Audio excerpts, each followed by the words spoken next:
Welcome to the Brain Attack series.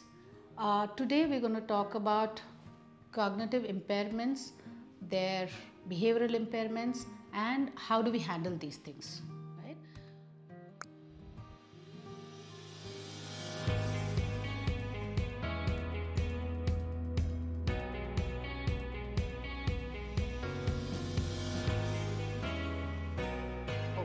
So before I go forward with the deficits of cognition, let's understand what cognition itself means. Okay. So cognition is a process of acquiring knowledge and understanding through thought, experiences and senses. So cognition again is very important in our day-to-day life. It helps us think, it helps us organize, process, think. So these are very important for our everyday life.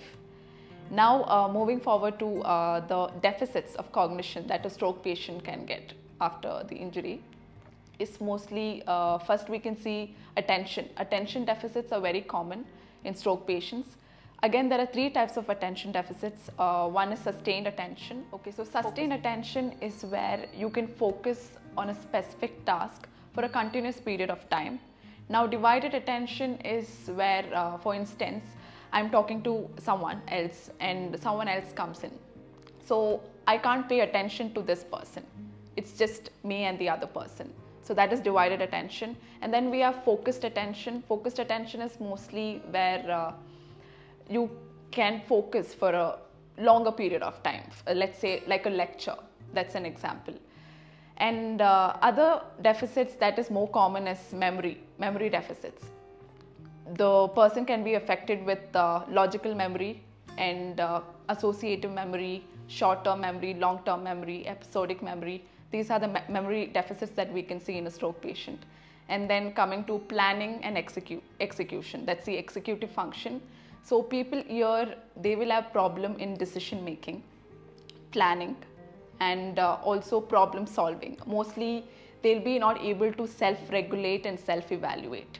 For instance, like making a meal. So making a dish or making a meal, it's going to be really difficult for them. And then we have perceptions like depth perception, visual perception, and then coming to apraxia. And then we have spatial neglect, that is mostly called as inattention to. So that these are the deficits that we can see in a stroke patient, the cognitive deficits again. So in addition to this cognitive deficits, we can see other behavioral and psychological changes in the patient after a stroke. So this can be normal. Again, behavioral changes, when I say mostly anger outburst, frustration and crying spells most of the time. And people can develop phobias too, like fear of fall, and these are the psychological aspects of the case in the patient. Right. Now, coming to the cognitive impairments, there are several tests that we conduct to understand the functionality of different parts of the brain, maybe the frontal lobe brains, maybe the temporal lobe, which is on the sides, the parietal lobe and the occipital lobe. So all these different parts of the brain, how they are functioning, right? Now there are different test batteries which are there with which we assess the patient. We come to conclusions based on the impairments found in these local areas. Now, like how there are subjects in the class for a child, like you have science, maths, social studies, language and different subjects, right? Like that these brain functions are many of them. Some of them are impaired, some of them are adequate. Now whichever has impairment, it is like the child has scored less marks in that particular subject. So suppose if the child has scored, let's say in physics and maths, lower scores or failed, what do? We give a little bit of extra tuition, right? We teach the child either by ourselves or we send the child to tuition class, something like that, some extra work on these particular subjects. Exactly the same way where we have impairments in particular tests that we have found out, we do retraining for these areas. Okay, different kinds of retrainings are there depending on the impairments found. All right. Now coming to the behavioral aspect of it, a lot of patients can have behavioral challenges in the stroke, especially the depression, kind of low mood, low self-esteem, or kind of lack of motivation to do anything. These are kind of symptoms we find in stroke patients. They are not really proactive. They just don't want to do things. Everything has to be forced to them. You have to coax them, cajole them, and get them to, start doing stuff.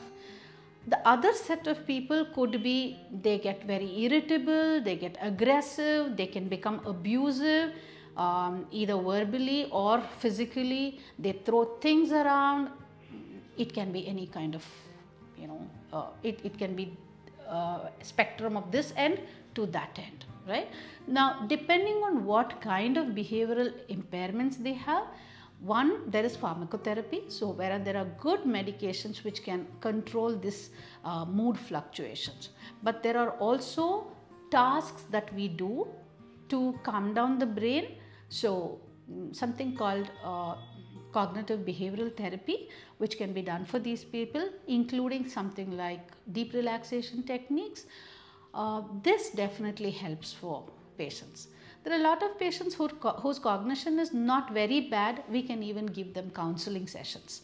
Not only do we handle the patients with the problem, behavioral problem, but also the caregivers. We give them caregiver counseling where we teach them how to handle these patients, because there are certain things which can trigger off the behavioral problems in these patients. So for such patients, the caregivers need to be guided on what they should not do repeatedly, which will trigger off, and it's not required to create that kind of a scenario at home or wherever they are, right? So one is the patient's care, second is the caregiver's care. Both are equally important. So the solution is there, definitely. One thing is, it is time consuming. It takes a long period of time. In my experience, it is anywhere from 2 months period for cognitive and behavioral therapy, going up to maybe 6 months to 1 year to 2 years. But yes, it does give results, and people have gone back to work after this.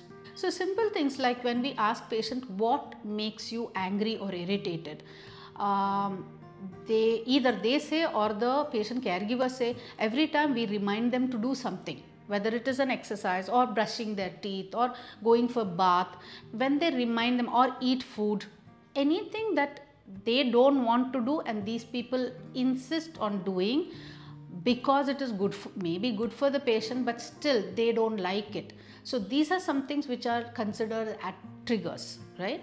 Now, we can't advise the caregivers not to tell them, it's okay if they don't have bath, you leave it alone. But you have to find a way, like it's like kids, how we maneuver the kids. You give them a little bit of a bribe, I'll give you chocolate if you do, those kind of situations. These patients need to be handled like kids.